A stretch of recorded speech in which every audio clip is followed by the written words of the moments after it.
mtoto wako ana miaka michache tu, lakini unafahamu ya kwamba elimu na malezi ni vitu ambavyo vinajenga maisha yake ya baadaye.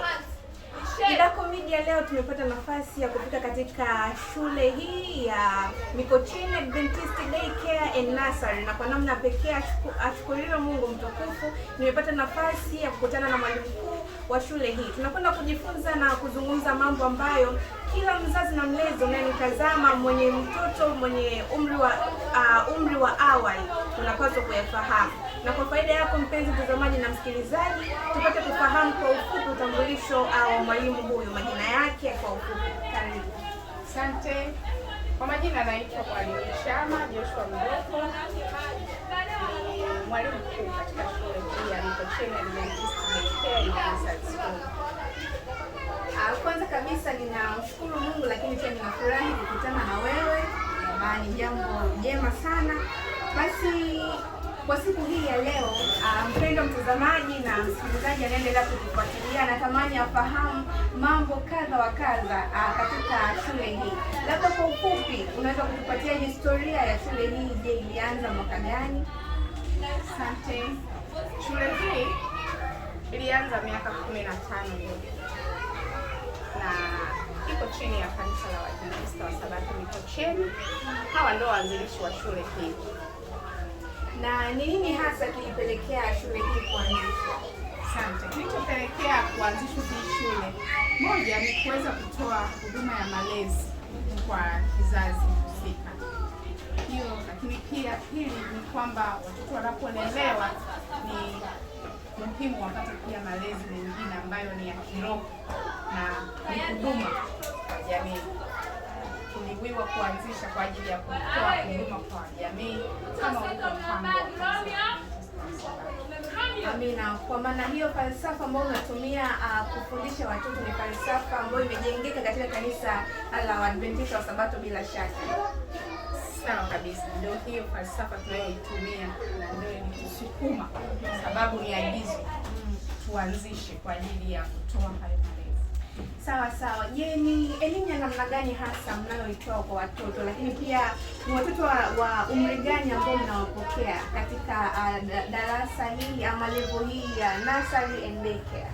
Asante. Tunapokea watoto wa kuanzia miaka 2 hadi miaka 5. Hawa watoto wa miaka 2 ni wale ambao ni daycare, lakini mtoto anapofikisha miaka 4 huyo anaingia kwenye nursery school. Sawa. Na katika ukuaji wa watoto, kidogo watoto ni ngumu kufanya management yao, sio kama mtu mzima unamwambia kitu fulani anafuata. Kwa namna gani management ya shule imekuwa na ushirikiano mzuri kuhakikisha kwamba kile ambacho kimelengwa watoto wafundishwe, maana ni msingi huu wa maisha yao ya baadaye? Kwa namna gani management ya shule inafanya namna nzuri na watoto wanapata elimu bora? Asante. Kwa kweli management ya shule inafanya kazi kubwa kwa kuzingatia kuleta walimu bora ambao wamepitia malezi kwa ajili ya watoto. Tunao walimu makini ambao mmeona nyinyi wenyewe namna ambavyo wametoa huduma kwa watoto kwa muda mfupi tu. Kwa hiyo tunazingatia sana kuleta walimu bora ambao wamepitia mafunzo ya malezi. Yaani hakika, na nimelishuhudia hilo, maana kabla ya hapa tumepita kule kwenye michezo, nimemuona mwalimu Faith na walimu wengine wameshirikiana kwa uzuri, maana watoto wanapenda, si wakati wote wakae wameconcentrate na kufocus kwenye michezo na nini, na nimeshuhudia hilo. Kwa hakika Mungu awabariki sana. Amina. Lakini pia walimu mna nafasi gani katika malezi ya watoto hawa, lakini pia namna gani mnashirikiana na mzazi? Maana si kwamba watoto wanakuwa shule muda wote, lakini pia unatakiwa kuwa na namna fulani ya connection wanapotoka shule na wanapoenda nyumbani. Namna gani mnakuwa na uhusiano kuhakikisha kwamba mtoto anaendelea kupata malezi mazuri na elimu akiwa shuleni kwa ushirikiano wa walimu pamoja na wazazi pia? Asante. Tuna pembe tatu. Kuna mwalimu, kuna mzazi na kuna mtoto. Hao watu watatu wanashirikiana kwa pamoja. Tukianza na mwalimu, mwalimu ana nafasi kubwa kwa ajili ya kumshirikisha mzazi, kwa sababu mwalimu anakaa na mtoto muda mwingi, anagundua namna ambavyo mtoto yaweza kuwa na changamoto, mwalimu anaweza kuwa wa kwanza kugundua. Lakini pia mzazi anaweza akavigundua vitu ambavyo mtoto anavyo ambavyo wakati mwingine vinajitokeza nyumbani lakini shuleni havijitokezi. Kwa hiyo tunapokuwa kitu kimoja au watatu, tunajenga kitu kinaitwa malezi bora kwa mtoto. Na kuna changamoto zote ambazo mmekutana nazo labda katika kuwalea watoto hawa, na kama zipo ni zipi hizo, na kwa namna gani pia mmeweza kuzitatua, kukabiliana nazo yani? Katika kulea hawa watoto tunakutana na changamoto mbalimbali. Moja ya changamoto tunayokutana nayo, wakati mwingine mtoto anaweza kuwa ni mwenye mahitaji maalum lakini mzazi hajatambua. Kwa hiyo anapoletwa shule, mwalimu kwa sababu amepitia mafunzo ya malezi anatambua mapema. Changamoto inayokuja ni pale mzazi anapopewa changamoto ya mtoto wake ambayo haijui, kuikubali inakuwa ni changamoto kubwa, lakini tumekuwa tukiwasiliana na wazazi kwa kuongea kwa ukaribu, na hatimaye wanaelewa na kuchukua hatua stahiki kwa ajili ya kuwalea hawa watoto ambao ni wenye mahitaji maalum.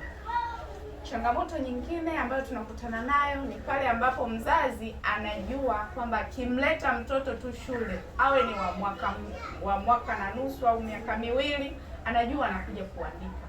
Kwa hiyo kumwelewesha mzazi mpaka ajue kwamba mtu anapokuja shule analelewa, anajengewa uwezo kwanza, ni ngumu, lakini tunaenda nao taratibu, wanaelewa kama mtoto anapokuja shule si kuandika tu. Akija mtoto ana wiki, mzazi anasema mtoto wangu haandiki, anataka mtoto aandike.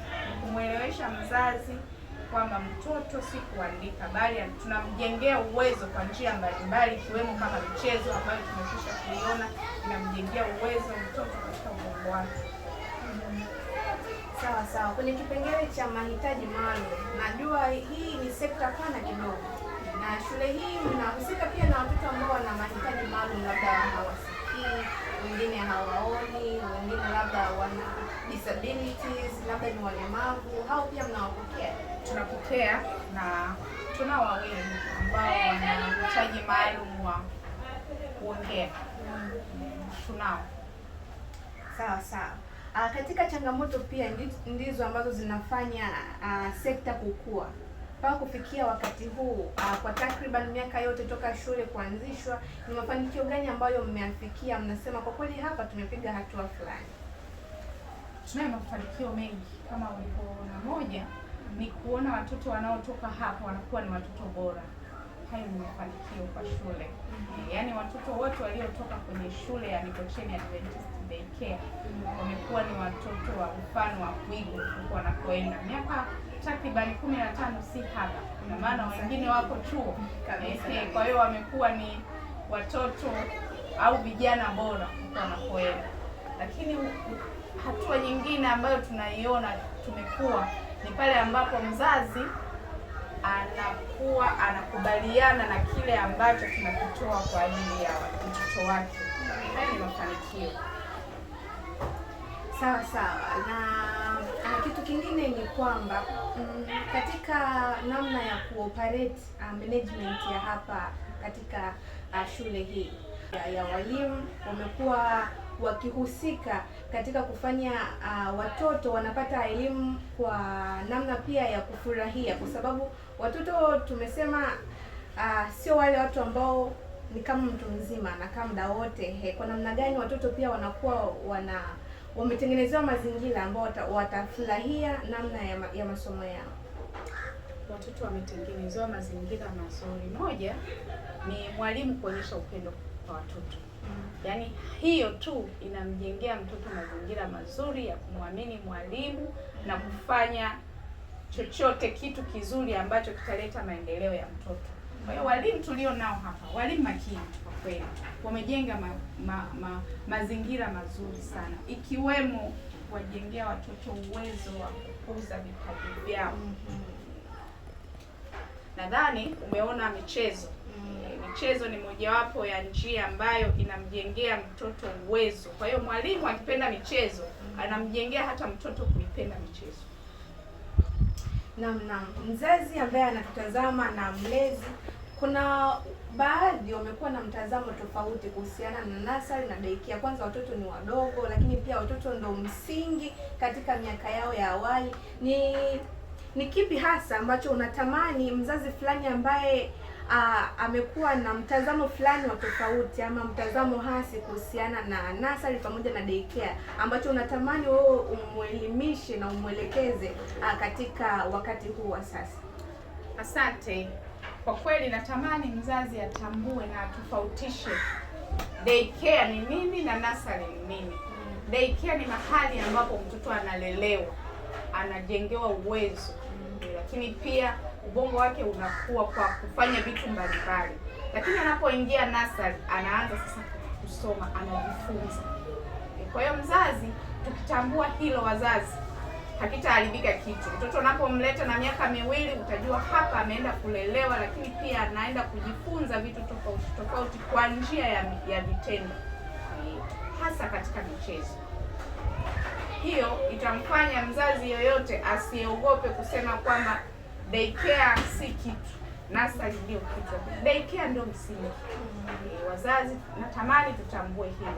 Lakini pia natamani wazazi watambue kuwa kituo chetu ni kituo bora sana, kuanzia kwenye mazingira kama tulivyoona, mazingira yake ni mazuri, lakini pia ni kituo cha malezi ya aina 3. Tunamlea mtoto kimwili, kiakili na kiroho. Watoto tunawajengea uwezo wa kuamini kwamba mtoto anapokuwa kiroho anakuwa karibu na Mungu. Hata mambo yake ya kimasomo huko mbeleni, akimtanguliza Mungu, mambo yake yataenda sawa. Na elimu nzuri ni ile inayompelekea mtoto katika kumjua Mungu. Sawa sawa. Mzazi na mlezi anayetutazama, unamhakikishia vipi? Huenda mmoja ametazama mahojiano haya na ametamani kumleta mtoto wake. Unamhakikishia vipi kwamba mazingira haya ni salama kabisa kwa mtoto wake kuja na kuanza kujifunza elimu pamoja na malezi ambayo yanatolewa katika kituo hiki? Kwa kweli ninamkaribisha mzazi na ninamhakikishia mazingira yetu ni mazuri, ni salama na ya uhakika. Kwa hiyo mzazi yeyote unayenitazama na kunisikiliza, karibu umlete mtoto wako Mikocheni Adventist Daycare Nursery School. Ni shule nzuri, shule ya mfano. Ninawakaribisha wazazi wote. Hebu njoo, haujachelewa. Njoo tumlee mtoto wako katika mambo 3: kimwili, kiakili na kiroho. Kwa sababu kimwili tunapomlea tunampa lishe bora, lakini kiakili tunampa kila ambacho ni stahiki kitaaluma. Kiroho tunamjenga mtoto katika kumfahamu huyu Mungu ambaye ndio muumbaji wa vitu vyote. Ni kituo bora cha malezi, hautajuta. Ninakuhakikishia. Amina, nimefurahi sana na wakati huu kwako mpendwa mtazamaji na msikilizaji. Ni matumaini yangu ya kwamba umesikia vizuri kabisa, na kama umefuatilia umeelewa ya kwamba katika umri wa awali wa mtoto ndipo ambapo mtoto anaandaliwa kwa ajili ya maisha yake ya baadaye. Na ni matumaini yangu ya kwamba elimu hii itakufaa wewe, lakini pia ukiona yapendeza unaweza kushare ujumbe huu au unaweza kushare kipindi hiki pamoja na wazazi wengine wapate haya na wakachukue hatua stahiki kabisa ya kumleta mtoto katika kituo hiki kizuri cha Mikocheni Adventist Daycare and Nursery. Nimekuwa nami mtangazaji wako Neema Joseph Kasongi kutoka Idaco Media. Mungu akubariki, karibu tena hapo wakati mwingine.